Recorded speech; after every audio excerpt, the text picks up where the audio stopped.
বন্ধুরা, এই পৃথিবীতে প্রতিটি মানুষই কোনো না কোনোভাবে বিশ্বাসঘাতকতার সম্মুখীন হয়। কেউ প্রিয়জনের দ্বারা বিশ্বাসঘাতকতা করে, কেউ বন্ধুর দ্বারা, কেউ ব্যবসায়িক বা সম্পর্কের ক্ষেত্রে। আর মজার ব্যাপার হলো, বিশ্বাসঘাতকতা সবসময় বাইরে থেকে আসে না। কখনো কখনো এটি এমন মানুষদের দ্বারা আসে যাদের আমরা সবচেয়ে বেশি বিশ্বাস করি। কিন্তু ভাবুন, যদি আমরা সেই বিশ্বাসঘাতকতা ঘটার আগেই চিনতে পারি, যদি আমরা একজন ব্যক্তির স্বভাব এবং আচরণ পড়তে শিখি, তাহলে আমরা ঝামেলা, ক্ষতি এবং ভাঙা বিশ্বাস থেকে নিজেদের রক্ষা করতে পারি। চাণক্য বলতেন যে শত্রু দূর থেকে আসে না, বরং আপনার খুব কাছের কারো কাছ থেকে আসে। চাণক্য নীতি বারবার বলেছে যে একজন জ্ঞানী ব্যক্তি হলেন তিনি, যিনি মানুষের উদ্দেশ্য এবং লক্ষণ চিনতে শেখেন, তাদের মুখ নয়। কারণ একজন ব্যক্তির উদ্দেশ্য কখনো দীর্ঘ সময়ের জন্য লুকানো থাকে না। তাদের কাজ, কথা এবং আচরণ প্রকাশ করে যে তারা আপনার জন্য ভালো নাকি ক্ষতিকর। অতএব এই ভিডিওটি শেষ পর্যন্ত দেখতে ভুলবেন না, কারণ আজ আমি আপনাকে এমন 10 ধরনের মানুষের কথা বলবো যাদের চাণক্য খুব বিপজ্জনক বলে মনে করেছিলেন। এরা সেই সব মানুষ যারা ধীরে ধীরে তোমার জীবনে অনুপ্রবেশ করে, তোমার বিশ্বাস অর্জন করে এবং তারপর একদিন তোমাকে এমনভাবে আঘাত করে যা তুমি কখনো কল্পনাও করতে পারোনি। তুমি কি জানো, চাণক্য বলেছিলেন একজন মানুষকে তার আচরণ দিয়ে বিচার করতে হবে, তার কথা দিয়ে নয়। আজ আমরা সেই আচরণগুলি অন্বেষণ করব। আমরা শিখব কোন মানুষ মিথ্যা, কারসাজি, লোভ, ঈর্ষা এবং বিশ্বাসঘাতকতার ওস্তাদ, এবং কিভাবে তারা তোমার জীবনে চুপচাপ বসে থাকতে পারে এবং চূড়ান্ত বিশ্বাসঘাতকতা করতে পারে। তাই তোমার জীবন থেকে বিপজ্জনক মানুষদের শনাক্ত করতে এবং তাদের সরিয়ে দিতে প্রস্তুত হও, কারণ যদি এই 10 ধরনের মানুষ তোমার জীবনে উপস্থিত থাকে, তাহলে তারা তোমার সবচেয়ে বড় ক্ষতি, সবচেয়ে বড় বিশ্বাসঘাতকতা এবং গভীরতম যন্ত্রণার জন্য দায়ী হতে পারে। প্রথম সারিকে তারা, যাদের জিহ্বা ক্রমাগত পরচর্চা, অপবাদ বা কারোর সাথে খারাপ ব্যবহারে ভরে থাকে। এরা সেই সব মানুষ যারা ক্রমাগত অন্যের দোষ খুঁজে বেড়ায়, প্রতিটি ছোটোখাটো বিষয়ে তাদের অবজ্ঞা করে এবং তাদের অনুপস্থিতিতে তাদের বিরুদ্ধে বিষ ছড়ায়। কখনো কখনো এই মানুষগুলো এমন একজন ব্যক্তির সম্পর্কেই খারাপ কথা বলে যাকে তুমি ইতিমধ্যেই অপছন্দ করো। প্রাথমিকভাবে তুমি মনে করো তারা তোমার পক্ষ নিচ্ছে, তোমার মতামতের সাথে একমত, কিন্তু বাস্তবে এটা তাদের ধূর্ত কৌশল, তোমার বিশ্বাস জয়ের জন্য একটা কৌশল। চাণক্য এই ধরনের লোকদের সম্পর্কে খুবই যথাযথ সতর্কবাণী দিয়েছেন। যে ব্যক্তি তোমার সামনে অন্য কারো সমালোচনা করে, সে নিঃসন্দেহে অন্য কারো সামনে তোমার সমালোচনা করবে। অর্থাৎ যে ব্যক্তি আজ তোমাকে কারো বিরুদ্ধে দাঁড় করায়, সে আগামীকাল অন্য কাউকে তোমার বিরুদ্ধে দাঁড় করাবে। এই ধরনের লোকেরা অবিশ্বাস্য, কারণ তাদের স্থিতিশীলতার অভাব রয়েছে। তাদের মন এবং মেজাজ আবহাওয়ার মতো পরিবর্তিত হয়। চাণক্য বলতেন, নিন্দুক, পরচর্চাকারী এবং যারা অন্যের ভাবমূর্তি নষ্ট করে, তারা সামাজিক ঝাঁকের মতো। তারা ধীরে ধীরে তোমাকে তাদের মতোই বিষাক্ত করে তোলে। যখন তুমি তাদের সাথে মেলামেশা শুরু করো, তখন তুমি অজান্তেই একইভাবে অন্যদের চিন্তা করতে, কথা বলতে এবং বিচার করতে শুরু করো, এবং ধীরে ধীরে তাদের মেলামেশার কারণে তোমার নিজের ভাবমূর্তিও খারাপ হতে শুরু করে। এই ধরনের লোকেরা বন্ধুর ছদ্মবেশে শত্রু। তারা সরাসরি তোমার ক্ষতি করতে পারে না, কিন্তু তারা তোমার বিশ্বাস, তোমার ভাবমূর্তি এবং তোমার সম্পর্ক নষ্ট করে। তাদের কোনো আনুগত্য নেই, কোনো স্থিতিশীলতা নেই এবং কোনো নীতি নেই। ঠিক যেমন একজন ডুবন্ত ব্যক্তি যে কোনো খড়কুটো ধরে, এই লোকেরা তাদের নিজের সুবিধার জন্য যে কাউকে কারসাজি করে। মনে রাখবেন, যে নিজেকে উঁচু করে তোলার সময় অন্যদের ক্রমাগত ছোট করে, সে কখনোই আপনার প্রকৃত সঙ্গী হতে পারে না। কারণ একজন প্রকৃত বন্ধু, সে তোমার সামনে কাউকে খারাপ বলে না, এবং যে তোমার পিছনে তোমাকে খারাপ বলে, সে কখনোই তোমার বন্ধু ছিল না। সেই জন্যই যদি তোমার জীবনে এমন কেউ থাকে যে ক্রমাগত অন্যদের সম্পর্কে গুজব ছড়ায় এবং তাদের সম্পর্কে নেতিবাচক গল্প ছড়ায়, তাহলে তাদের পাশে বসে থাকাও ঝুঁকিপূর্ণ হতে পারে। চাণক্যের ভাষায়, তুমি যত বেশি এই ধরনের লোকদের থেকে দূরে থাকবে, তত বেশি শান্তি এবং নিরাপত্তা পাবে। দ্বিতীয় সারিতে তারা, যাদের পুরো পৃথিবী দেওয়ার পরিবর্তে নেমার উপর আবর্তিত হয়। এরা এমন মানুষ যারা প্রয়োজনের সময় এতটাই মিষ্টি হয়ে ওঠে যে তুমি মনে করো যে তারা সত্যিই তোমাকে বোঝায়। সাহায্য চাইতে গেলে তারা বড় বড় প্রতিশ্রুতি দেয়। ভাই, শুধু 1 সপ্তাহ অপেক্ষা করো, আমি 1 মাসের মধ্যে ফিরিয়ে দেব। আমি তোমাকে বিশ্বাস করি, তাই আমি চাইছি। কিন্তু তাদের কাজ শেষ হবার সাথে সাথেই তারা অদৃশ্য হয়ে যায়। হঠাৎ করে তারা ফোনের উত্তর দেওয়া বন্ধ করে দেয়, বার্তার উত্তর দেওয়া বন্ধ করে দেয়, এবং তাদের সাথে দেখা করার কি হবে? এমনকি তারা ব্যক্তিগতভাবে দেখা করতেও লজ্জা পায়। তুমি হয়তো কাউকে তোমার কাছ থেকে 2000, 5000 টাকা অথবা অন্য কোনো সাহায্য ধার করতে দেখেছ। আর যখন তারা সাহায্য করেছিল, তখন তারা এত আত্মবিশ্বাসের সাথে কথা বলেছিল যে তুমি ভেবেছিলে তারা অবশ্যই তা ফেরত দেবে। কিন্তু 1 সপ্তাহ চলে যায়, 1 মাস চলে যায়, 1 বছর চলে যায়, কিন্তু তাদের প্রতিশ্রুতি কোথাও হারিয়ে যায়। এই ধরনের লোকেরা তোমার দয়াকে দুর্বলতা ভেবে ভুল করে। আর যখন কেউ তোমার দয়াকে কাজে লাগায়, তখন এটা স্পষ্ট যে সেই ব্যক্তি বিশ্বাসযোগ্য নয়। চাণক্য এই ধরনের লোকদের সম্পর্কে গভীর পর্যবেক্ষণ করেছেন। স্বার্থপর ব্যক্তির বন্ধুত্ব পানির উপর টানা রেখার মতো, এটি মুহূর্তের মধ্যে অদৃশ্য হয়ে যায়। এর মানে হলো যে স্বার্থপর লোকেরা কেবল ততক্ষণ তোমার সাথে থাকে যতক্ষণ না এটি তাদের উপকার করে। তাদের আচরণ জলের চেয়ে দ্রুত পরিবর্তিত হয়। এই লোকেরা কৃতজ্ঞতা বা সম্পর্ক বোঝে না।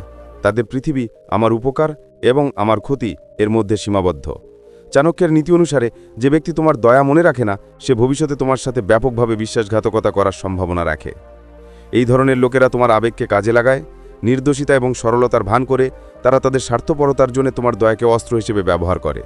আর যখন তুমি বুঝতে পারবে যে তোমাকে কারসাজি করা হয়েছে, তখন ক্ষতি হয়ে গেছে, তা আর্থিক হোক, মানসিক হোক বা সম্পর্ক সম্পর্কিত যাই হোক না কেন।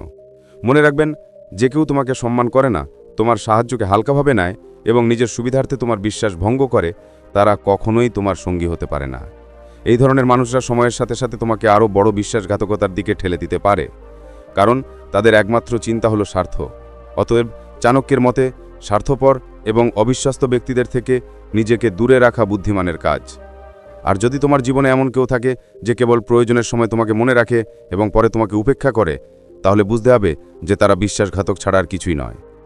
তৃতীয়ত, যারা বাইরে থেকে শান্ত, সরল এবং বন্ধুত্বপূর্ণ দেখায়, কিন্তু বিপজ্জনক তথ্যের বাজির মতো, যে কোনো মুহূর্তে যে কারোর গোপন কথা প্রকাশ করতে প্রস্তুত।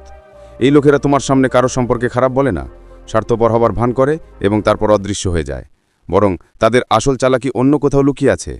তারা অন্যের ব্যক্তিগত বিষয়, পারিবারিক বিষয় এবং ব্যক্তিগত বিবরণ তোমার মতো বিশেষ ব্যক্তিদের সাথে ভাগ করে নিয়ে তোমার সহানুভূতি অর্জন করার চেষ্টা করে। তারা বলে, বন্ধু, আমি তোমাকে কিছু বলি, কিন্তু দয়া করে কাউকে বলো না। মনে হচ্ছে তারা আত্মবিশ্বাসের সাথে কথা বলছে, কিন্তু বাস্তবে এটি তাদের চরিত্রের সবচেয়ে বড় প্রকাশ। মনে রাখবেন, যে ব্যক্তি অন্যের গোপন কথা রাখতে পারে না, সে কখনোই তোমার কথা রাখতে পারে না। এই ধরনের লোকেরা সর্বত্র এবং সকলের কাছে যায়, একই স্যানালক পুনরাবৃত্তি করে। আমি তোমাকে একটি গোপন কথা বলবো, কিন্তু কাউকে বলো না। এবং যখনই আপনি তাদের বিশ্বাস করেন এবং কিছু শেয়ার করেন, তারা তৎক্ষণাৎ তৃতীয় পক্ষের কাছে যান এবং তাদের পুরো গল্পটি বলেন, যেন তারা গুগল থেকে কপি এবং পেস্ট করেছেন। চাণক্য এই ধরনের লোকদের সম্পর্কে কথা বলেছেন। এটা খুবই স্পষ্ট যে ব্যক্তির মনে স্থিরতা নেই এবং যে তার কথা নিয়ন্ত্রণ করে না, তার উপর যে কোনো ধরনের বিশ্বাস মারাত্মক। চাণক্য নীতিতে বলা হয়েছে যে ব্যক্তি গোপনীয়তা বজায় রাখে না, সে বন্ধু নয়, বরং একজন গোপন শত্রু। কারণ এই ধরনের লোকেরা অসাবধানতাবশত আপনার সবচেয়ে বড় ক্ষতি করতে পারে। ভুল ব্যক্তির কাছে আপনি যে একটি কথা বলেন, তা আপনার ভাবমূর্তি, আপনার সম্পর্ক বা আপনার সম্মানকে ঝুঁকির মুখে ফেলতে পারে। এই ধরনের লোকেরা গোপন তথ্য সংগ্রহ করে, কারণ তারা আগ্রহী নয়, বরং তাদের প্রভাবিত করার জন্য তথ্য ব্যবহার করার অভ্যেস রয়েছে। যখন তারা আপনাকে একটি গোপন কথা বলে, তখন আপনি মনে করেন যে তারা আপনাকে বিশেষ বলে মনে করে, কিন্তু বাস্তবতা সম্পূর্ণ বিপরীত। এই লোকেরা অন্যদের মতো আপনার সাথেও একই আচরণ করবে। চাণক্যের আরেকটি নীতি আছে, আপনার গোপন কথা কেবল এমন কাউকে বলুন যে চুপ থাকতে জানে। যে শান্তি বজায় রাখতে পারে না, সে কিভাবে আপনার গোপন কথা রক্ষা করতে পারে? অতএব মনে রাখবেন যে যারা ক্রমাগত অন্যদের গোপন বিষয়গুলি আপনার কাছে প্রকাশ করে, তারা বিশ্বাসযোগ্য নয়। তাদের সাথে আপনার একমাত্র ভুল করা উচিত হল তাদের চিনতে পারা, তাদের ওপর বিশ্বাস না করা, কারণ এই ধরনের লোকেরা নীরবে সম্পর্ককে বিষাক্ত করে তোলে। আর যখন বিশ্বাসঘাতকতা করা হয়, তখন সবচেয়ে বড় আফসোস হলো, আমি যদি তাদের না বলতাম, এই ভেবে যে এটা আমার ছিল। চতুর্থ সারিতে তারা হলো যারা তোমার সুখে খুশি হতে পারে না, তুমি তাদের সম্পর্কে যতই ভালো ভাবো না কেন। এরা সেই একই মানুষ যারা তোমার ছোট ছোট সাফল্যে হাসি না দিয়ে নকল হাসি দেয় এবং তোমার সাফল্যের সবচেয়ে বড় মুহূর্তগুলিতেও দোষ খুঁজে বের করে। তুমি মনে করো যে তারা অন্তত তোমার সুখে খুশি হবে, কিন্তু বাস্তবতা হলো এই একই মানুষগুলো কখনো বুঝতে পারে না যে তোমার কঠোর পরিশ্রমের জন্য কত সময়, সংগ্রাম এবং ত্যাগ ব্যয় করা হয়েছে। তাদের মধ্যে একটা লুকোনো ঈর্ষা থাকে, যা তারা তোমার অগ্রগতি দেখলে জ্বলে ওঠে। তুমি যতই কঠোর পরিশ্রম করো না কেন, এটি নতুন চাকরি, পদোন্নতি, পরীক্ষায় উত্তীর্ণ হওয়া অথবা তোমার জীবনের অন্য কোনো ছোট পরিবর্তন, এই লোকেরা প্রথমে ক্লাসিক লাইনটি বলবে, ও তুমি ভালো করেছো, কিন্তু 1 বা 2 দিন পরে তারা এমন কিছু করবে যা তোমার সুখ ভেঙে দেয়। কখনো কখনো তারা তোমাকে ঠাট্টা করবে, কখনো কখনো তারা তোমাকে অন্যদের সাথে তুলনা করবে, কখনো কখনো তারা বলবে এটা কোনো বড় ব্যাপার নয়, এবং কখনো কখনো তারা তোমার কঠোর পরিশ্রম নিয়ে প্রশ্ন তুলবে। এই লোকেরা এক হাতে তোমার প্রশংসা করে আর অন্য হাতে তোমার সুখ চুরি করে। চাণক্য স্পষ্টভাবে এই ধরনের লোকদের বিরুদ্ধে সতর্ক করে দিয়েছেন। ঈর্ষান্বিত ব্যক্তি বন্ধু হতে পারে না, কারণ তারা তোমার সুখে দুঃখী এবং তোমার দুঃখে সন্তুষ্ট। চাণক্য নীতিতে বলা হয়েছে যে যে কেউ তোমার সাফল্যে অস্বস্তি বোধ করে সে কখনোই তোমার শুভাকাঙ্ক্ষী হতে পারে না। এই ধরনের লোকেরা ঘাসের সাপের মতো। তারা তোমার কাছের মনে হলেও মনে মনে তোমার বিরুদ্ধে। তারা তোমার চারপাশে থাকে এবং তোমার সাফল্যকে দুর্বল করে দেয়, যাতে তুমি কখনো তাদের ওপরে না উঠতে পারো। এই ধরনের লোকেরা তোমার অগ্রগতিকে ভয় পায়, কারণ তারা ভয় পায় যে তোমার বার্ধক্য তাদের নিরাপত্তাহীনতা প্রকাশ করবে। তোমার অগ্রগতি তাদের ছোট মনে করে এবং এই ঈর্ষার কারণে তারা তোমার আত্মবিশ্বাসকে দুর্বল করার জন্য সর্বাত্মক চেষ্টা করে। এই লোকেরা কখনোই তোমাকে প্রকাশে অভিনন্দন জানাবে না, কারণ তোমার সুঠি তাদের কষ্ট। চাণক্য বলেছেন যে যেখানে ঈর্ষা থাকে সেখানে বন্ধুত্ব থাকে না, কেবল ভান করে। এই লোকেরা জীবনে সবচেয়ে বিপজ্জনক প্রমাণিত হয়, কারণ তোমাকে জড়িয়ে ধরার সময়ও তারা তোমার বিরুদ্ধে চিন্তা করতে থাকে। এই লোকেরা তোমার অগ্রগতি উদযাপন করে না, বরং তাদের হৃদয়টা চেপে রাখতে চায়। যদি এমন মানুষ তোমার জীবনে থাকে, তাহলে বুঝতে হবে যে একজন লুকোনো শত্রু তোমার সাথে হাঁটছে, তোমার প্রতিটি পদক্ষেপের উপর নজর রাখছে। অতএব চাণক্যের শিক্ষা হলো, যারা ঈর্ষান্বিত তাদের থেকে নিজেকে দূরে রাখা বুদ্ধিমানের কাজ, কারণ তাদের হাসি একটা ভান এবং তাদের হৃদয় তোমার জন্য বিষে ভরা। 5 নম্বরে আছে সেই সব মানুষ যারা তোমাকে কখনো কিছু বলে না। তারা আপনাকে সবকিছু একবারে স্পষ্ট এবং সম্পূর্ণরূপে বলে না। এই ধরনের লোকেরা তথ্য খণ্ড খণ্ড করে, অর্ধসত্য বলে এবং অন্যান্য বিবরণ গোপন করে আপনাকে সন্দেহের মধ্যে রাখে। তারা ছোট ছোট বিবরণকেও একটি বিশাল গোপনীয়তা হিসাবে উপস্থাপন করে, কেবল গুরুত্বপূর্ণ দেখানোর জন্য। তাদের আচরণ দেখে মনে হয় যেন তারা বিশ্বের সবচেয়ে গোপনীয় তথ্যের অধিকারী এবং আপনাকে এর কিছু অংশ অনুগ্রহ হিসাবে দিচ্ছে। আপনি অবশ্যই এমন লোকদের দেখেছেন। কোনো ঘটনা বর্ণনা করার সময়, কোনো কাজ নিয়ে আলোচনা করার সময় বা গুরুত্বপূর্ণ কিছু ভাগ করে নেওয়ার সময় তারা সর্বদা থেমে যায়, বিচ্যুত হয় এবং অসম্পূর্ণ তথ্য দিয়ে চলে যায়। তারা ইচ্ছাকৃতভাবেই এটি করে যাতে আপনি তাদের অনুসরণ করতে পারেন, আরও তথ্য চাইতে পারেন এবং তাদের বিশ্বাস করাতে পারেন যে তারা আপনার উপর মানসিক নিয়ন্ত্রণ প্রয়োগ করছে। বাস্তবে এই লোকেরা জ্ঞানী নয়, তারা কেবল তথ্য গোপন করে জ্ঞানী হওয়ার ভান করে। চাণক্য এই ধরনের ব্যক্তিদের সম্পর্কে একটি অত্যন্ত মর্মস্পর্শী পর্যবেক্ষণ করেছিলেন। যে ব্যক্তি সত্য গোপন করে সে বন্ধু নয়, বরং প্রতারক। চাণক্য নীতিতে বলা হয়েছে যে যে ব্যক্তি স্পষ্ট এবং স্বচ্ছ নয় সে বিশ্বাসযোগ্য হতে পারে না। তথ্য গোপন করা প্রথমে একটি ছোট অভ্যাসের মতো মনে হলেও পরে এটি একটি বড় বিশ্বাসঘাতকতায় পরিণত হতে পারে। যে ব্যক্তি আজ ছোট ছোট তথ্য গোপন করে সে আগামীকাল আরও বড় তথ্য গোপন করতে পারে, আর সেই গোপন তথ্যই তোমার বিরুদ্ধে অস্ত্র হয়ে উঠতে পারে। এই ধরনের লোকেরা তাদের প্রয়োজন অনুসারে তোমাকে ব্যবহার করে। যতক্ষণ পর্যন্ত এটি তাদের উপকারে আসে ততক্ষণ পর্যন্ত তারা তোমাকে টুকরো টুকরো তথ্য সরবরাহ করতে থাকে। আর যখনই তুমি তাদের আসল স্বভাব বুঝতে পারো, তারা তৎক্ষণাৎ নিজেদের থেকে দূরে সরে যায়। যদি তারা সত্যিই তোমাকে বিশ্বাস করত, যদি তারা তোমাকে নিজের মনে করত, তাহলে তারা কখনোই কিছু প্রকাশ না করে রাখত না। কিন্তু যখন কেউ তথ্য গোপন করত, গড়িমসি করত অথবা অপ্রয়োজনীয় রহস্য তৈরি করত, তখনই বুঝতে পারো যে তাদের উদ্দেশ্য শুদ্ধ নয়। চাণক্য বলেন যে যেখানে স্পষ্টতা নেই সেখানে সত্য নেই, এবং যে ব্যক্তির সত্যের অভাব আছে সে কখনোই বিশ্বাসযোগ্য নয়। অতএব এই ধরনের লোকদের আপনার সবচেয়ে কম বিশ্বাসযোগ্য তালিকায় রাখা উচিত, কারণ বাইরে তারা যতই ভদ্র এবং বোধগম্য হোক না কেন, তাদের গোপন স্বভাব যে কোনো সময় আপনাকে বিশ্বাসঘাতকতার দিকে নিয়ে যেতে পারে। মনে রাখবেন, যে ব্যক্তি তাদের গল্প পুরোপুরি ব্যাখ্যা করে না সে আপনাকে সম্মান করে না বা আপনাকে নিজের বলে মনে করে না। ষষ্ঠ স্থানে তারা, যারা প্রতিটি ছোট ছোট বিষয়ের উপর নিজেদেরকে আলাদা এবং মহান হিসেবে তুলে ধরার চেষ্টা করে। একটি সাধারণ মন্তব্য, এমনকি সাধারণ মন্তব্য, তাৎক্ষণিকভাবে তাদের ভেতরে আগুন ধরিয়ে দেয়। তারপর শুরু হয় দীর্ঘ অগ্নি পরীক্ষা। কথায় কথায় ভর্সনা, আমি ওরকম নই, তুমি আমাকে চেনো না, আমি মোটেও ওরকম মানুষ নই। বাস্তবে যাদের ভুল লুকানোর প্রয়োজন তাদের ভেতরে কিছু না কিছু ভুল থাকতেই পারে। সত্যবাদীরা তাদের সত্য প্রমাণ করে না, তাদের কাজ নিজেই কথা বলে। কিন্তু এই লোকেরা তাদের ভাবমূর্তি নিয়ে এতটাই অনিরাপদ যে প্রতিটি ছোট সমালোচনাই তাদের উপর আক্রমণের মতো মনে হয়। তাদের প্রশংসা বন্ধ হওয়ার সাথে সাথেই তারা আপনাকে ভুল প্রমাণ করার জন্য আপনার বিরুদ্ধে যুক্তি খুলতে শুরু করে। চাণক্য এই ধরনের লোকদের অহংকারী এবং মিথ্যাবাদী করে বর্ণনা করেছিলেন। তিনি বলেছিলেন যে যে ব্যক্তি তার দোষ লুকানোর জন্য তার গুণাবলীর তুর্য ছড়ায় তার চরিত্র দুর্বল। এর অর্থ হল যে ব্যক্তি বারবার ব্যাখ্যা দেয় সে প্রায়শই সত্যের চেয়ে বেশি মিথ্যা লুকিয়ে রাখে। এই লোকেরা বাইরে থেকে শান্ত, ভদ্র এবং বোধগম্য দেখায়, কিন্তু ভিতরে ভিতরে তাদের অহংকার এত বড় যে ক্ষুদ্রতম সমালোচনাও হুমকি হয়ে ওঠে।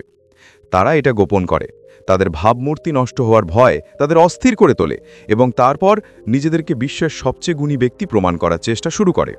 চাণক্য বলেছিলেন যে যেখানে একজন ব্যক্তি বারবার তার সৎকর্মের প্রমাণ দেয় সেখানে তার উদ্দেশ্য নিয়ে সন্দেহ করা উচিত, কারণ একজন সত্যিকারের ব্যক্তির হৃদয় পবিত্র থাকে। তাকে বারবার বলার প্রয়োজন হয় না যে সে কতটা ভালো, কিন্তু যারা প্রতিটি বিষয়ে দীর্ঘ ব্যাখ্যা দেয় যারা তোমাকে সমর্থন দেয় তারাই পরে তোমার বিশ্বাস ভেঙে দেবে।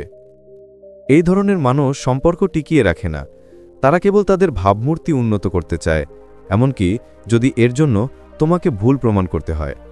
অতএব এই ধরনের মানুষদের থেকে সর্বদা সাবধান থাকুন, কারণ তারা নিজেদের রক্ষা করার জন্য যে কোনো সীমা পর্যন্ত যেতে পারে।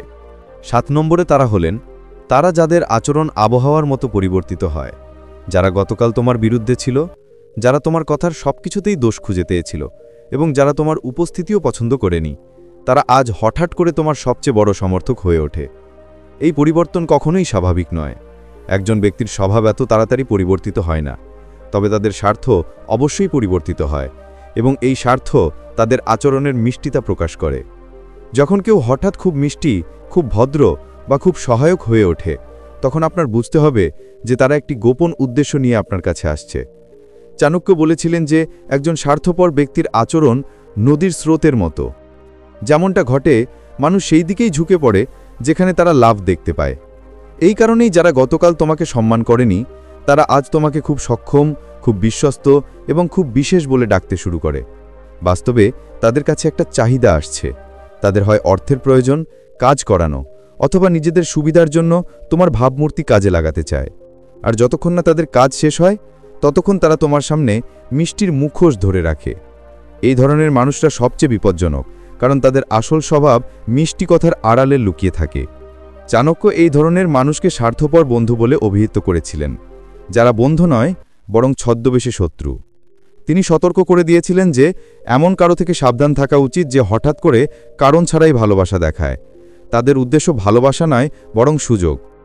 কল্পনা করুন, যে ব্যক্তি গতকাল তোমাকে উপেক্ষা করেছে সে কি হঠাৎ তোমার প্রশংসা করছে? এই পরিবর্তন কি কোনো কারণ ছাড়াই ঘটতে পারে? একেবারেই না। এই ধরনের মানুষে তোমার জীবনে মিষ্টি নিয়ে আসে, ধীরে ধীরে এবং শান্তভাবে, যতক্ষণ না তুমি বুঝতে পারো যে তুমি তোমার সবচেয়ে খারাপ শত্রুকে তোমার সবচেয়ে কাছে এনেছ।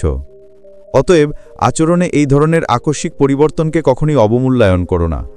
এটি প্রায়শই একটি উল্লেখযোগ্য ক্ষতির ইঙ্গিত দেয় এবং চাণক্যের মতে পরিস্থিতির উদ্ভব হলে এরাই সেই মানুষ যারা তোমার সাথে সবচেয়ে বেশি বিশ্বাসঘাতকতা করে। 8 নম্বর হলো তারা যারা সত্যিকার অর্থে ক্ষমা চাইতে জানে না। ক্ষমা চাওয়া একটি সহজ এবং সোজা বিষয়। আমাকে ক্ষমা করো, এর মতো একটি সহজ বাক্যই যথেষ্ট। কিন্তু এই লোকেরা বিষয়টিকে এতটাই জটিল করে তোলে যে অন্য ব্যক্তি বুঝতে পারে না যে তারা সত্যিই তোমার ক্ষমা গ্রহণ করেছে কিনা। যখন তারা দুঃখিত বলে, তারা সর্বদা একটি অজুহাত যোগ করে। আমি দুঃখিত, কিন্তু আমি এটা করেছি কারণ আমাকে বাধ্য করা হয়েছিল, অথবা আমি জানতাম না কি করতে হবে। বাস্তবে এই লোকেরা তাদের ভুল স্বীকার করে না, বরং তাদের ন্যায্যতা প্রমাণ করে। তাদের একমাত্র উদ্দেশ্য হল তারা নির্দোষ তা প্রদর্শন করা, এবং যে কোনো ক্ষতি কেবল আপনার সংবেদনশীলতার বিষয়, তাদের দোষ নয়। এই ধরনের লোকদের বক্তব্য প্রায়শই এভাবে শুরু হয়, আপনার খারাপ লাগতে পারে, কিন্তু আমি মনে করি না আমি কিছু ভুল করেছি, অথবা যদি আপনি মনে করেন এটি ঠিক আছে, আমি দুঃখিত বলবো, অন্যথায় আমি আমার ভুল বুঝতে পারি না। এটি একটি স্পষ্ট লক্ষণ যে এই লোকেরা কখনোই দায়িত্ব নেয় না এবং সর্বদা স্বার্থপরতা এবং অহংকারের আড়ালে লুকিয়ে কাজ করে। তাদের সাথে যে কোনো সম্পর্কই সবসময় ভারসাম্যহীন এবং প্রতারণামূলক হয়, কারণ তারা কখনো তাদের ভুল স্বীকার করে না বা অন্যদের অনুভূতিকে সম্মান করে না। চাণক্য এই ধরনের লোকদের জন্য একটি স্পষ্ট সতর্কবাণী জারি করেছেন, যে ব্যক্তি তার ভুল স্বীকার করে না এবং অন্যদের দোষারোপ করে, সে বিশ্বাসের যোগ্য নয়। চাণক্য নীতি অনুসারে একজন সত্যিকারের জ্ঞানী ব্যক্তি হলেন তিনি, যিনি তার ভুল স্বীকার করেন এবং সেগুলি সংশোধন করেন। কিন্তু যে ব্যক্তি বারবার অজুহাত দেন এবং দায়িত্ব এড়িয়ে যান, তিনি সম্পর্কের জন্য সবচেয়ে বড় হুমকি। যদি কেউ ছোট ভুলের জন্য সত্যিকার অর্থে ক্ষমা চাইতে না পারে, তাহলে বৃহত্তর সমস্যায় তারা কিভাবে আচরণ করবে? এই ধরনের মানুষ ধীরে ধীরে আপনার বিশ্বাস, সম্পর্ক এবং মানসিক শান্তি নষ্ট করতে পারে। অতএব চাণক্যের শিক্ষা অনুসারে এই ধরনের মানুষদের থেকে নিজেকে দূরে রাখা সর্বদা নিরাপদ এবং বুদ্ধিমানের কাজ। মনে রাখবেন, যারা তাদের ভুল স্বীকার করতে পারে না, তাদের সাথে বিশ্বাসযোগ্য সম্পর্ক বজায় রাখা নিজেকে বিশ্বাসঘাতকতার জন্য উন্মুক্ত করে। 9 নম্বর হলো তারা যারা ক্রমাগত অন্যদের জন্য দায়িত্ব এবং পরিণতি এড়িয়ে চলে। এই লোকেরা প্রতিটি সমস্যায় নিজেদের নির্দোষ হিসেবে চিত্রিত করতে পারদর্শী। এটি একটি ব্যর্থ অফিস প্রকল্প, ভুল বোঝাবুঝি বা ভুল হোক না কেন, তারা সর্বদা অন্যদের দোষারোপ করে। প্রাথমিকভাবে মনে হতে পারে যে এই লোকেরা কেবল সতর্ক হচ্ছে বা পরিস্থিতি কিভাবে পরিচালনা করতে হয় তা জানে, কিন্তু বাস্তবতা হলো তারা সর্বদা নিজেকে রক্ষা করার জন্য এবং তাদের ভাবমূর্তি রক্ষা করার জন্য অন্যদের দোষারোপ করে। চাণক্য বলতেন যে প্রতিটি ভুলের জন্য অন্যদের দোষারোপ করে এমন ব্যক্তির সাথে বন্ধুত্ব করা আত্মঘাতী পদক্ষেপ। এই ধরনের মানুষ কেবল সম্পর্কের ক্ষেত্রেই অবিশ্বাস্য নয়, বরং যে কোনো দল বা গোষ্ঠীতে আপনার জন্য ক্রমাগত ঝুঁকি তৈরি করতে পারে। বন্ধুত্ব হোক বা ব্যবসায়, তাদের সাথে কাজ করা সবসময় উত্তেজনা এবং অনিশ্চয়তা নিয়ে আসে। মনে রাখবেন, যে ব্যক্তি দায়িত্ব এড়াতে পিছপা হয় সে কখনোই আপনার প্রকৃত সঙ্গী হতে পারে না। এই ধরনের ব্যক্তিরা সুযোগ পেলেই আপনার ক্ষতি করে নিজেদের রক্ষা করতে পারদর্শী। 10 নম্বর হলো তারা যারা ভান এবং ছদ্মবেশে বাস করে। এই ব্যক্তিরা ক্রমাগত তাদের আসল পরিচয় গোপন করে, পরিস্থিতির ওপর নির্ভর করে বিভিন্ন মুখ উপস্থাপন করে। এক পর্যায়ে তারা বন্ধুত্বপূর্ণ এবং সহায়ক বলে মনে হয়, অন্যদিকে অত্যন্ত ভদ্র এবং দয়ালু, কিন্তু তাদের সদয়তা কেবল প্রতারণা এবং স্বার্থপরতার প্রকাশ। তারা আপনার আবেগ পড়ে, আপনার দুর্বলতাগুলি বুঝতে পারে এবং সেই অনুযায়ী আপনার চোখে নিজেকে আদর্শ এবং বিশ্বাসযোগ্য করে তোলে। প্রাথমিকভাবে এই লোকেরা এতটাই বিশ্বাসযোগ্য বলে মনে হয় যে আপনি তাদের আপনার সবচেয়ে কাছের মানুষ বলে মনে করতে শুরু করেন, কিন্তু যখনই আপনার সাহায্য বা সমর্থনের প্রয়োজন হয় তখনই তাদের আসল রং প্রকাশিত হয়। তারা তাদের নিজস্ব স্বার্থপর ইচ্ছা পূরণের জন্য আপনার বিশ্বাস, আপনার সদয়তা এবং আপনার সততাকে কাজে লাগায়। চাণক্য স্পষ্টভাবে এমন লোকদের বিরুদ্ধে সতর্ক করে বলেন, যাদের চেহারা ক্রমাগত পরিবর্তিত হয়, তাদের ওপর বিশ্বাস করা ধ্বংসের দিকে নিয়ে যায়। যে ব্যক্তি তাদের আসল চিন্তাভাবনা এবং অনুভূতি লুকিয়ে রাখে সে সবচেয়ে বিপজ্জনক। তাদের সাথে সম্পর্কে থাকা মানে একটা বিষাক্ত খেলায় জড়িয়ে পড়ার মতো, এমন একটা খেলা যা বাইরে থেকে মিষ্টি মনে হলেও ভেতর থেকে ক্ষতি এবং প্রতারণায় ভরা। এই ধরনের মানুষ ধীরে ধীরে আপনার জীবনের সম্ভাব্য বিপদের বীজ বপন করে। প্রথমে তারা বুদ্ধিমান এবং বিশ্বস্ত বলে মনে হয়, কিন্তু ধীরে ধীরে তারা আপনার কঠোর পরিশ্রম, আপনার আবেগ এবং আপনার সততাকে কাজে লাগায়। চাণক্য নীতিতে বলা হয়েছে যে এই ধরনের ব্যক্তিদের থেকে নিজেকে সর্বদা দূরে রাখা বুদ্ধিমানের কাজ, কারণ তারা যে কোনো পরিস্থিতিতেই নিজেদের স্বার্থের জন্য প্রতারণা এবং প্রতারণার আশ্রয় নিতে দ্বিধা করে না। মনে রাখবেন, মুখোশের আড়ালে থাকা ব্যক্তির প্রতিটি হাসি, প্রতিটি সাহায্য এবং প্রতিটি পরামর্শ স্বার্থপরতার আড়ালে লুকানো একটি ফাঁদ। এই ধরনের মানুষের সাথে সম্পর্ক বজায় রাখার অর্থ হল আপনার জীবনে অনিচ্ছাকৃত বিপদকে আমন্ত্রণ জানানো। অতএব সর্বদা তাদের থেকে সাবধান থাকুন এবং কখনও তাদের প্রতারণামূলক কৌশলের কাছে আপনার আবেগ এবং বিশ্বাসকে সমর্পণ করবেন না। বন্ধুরা, এখন আপনি জানেন কোন মানুষ আপনার জীবনে লুকানো বিপদ ডেকে আনতে পারে এবং কিভাবে তাদের আগে থেকেই শনাক্ত করবেন। এই জ্ঞান ব্যবহার করুন, আপনার সম্পর্ক এবং আপনার বিশ্বাস রক্ষা করুন। আপনি যদি এই ভিডিওটি উপভোগ করেছেন এবং এটি কার্যকর বলে মনে করেন, তাহলে দয়া করে এটি লাইক করুন এবং আমার চ্যানেলটি সাবস্ক্রাইব করুন। এছাড়াও প্রতিটি নতুন ভিডিওর সাথে আপডেট থাকার জন্য বেল আইকনটি টিপুন। মনে রাখবেন, সতর্কতাই প্রজ্ঞা এবং সঠিক তথ্যই একমাত্র সত্য, আপনার সবচেয়ে বড় শক্তি।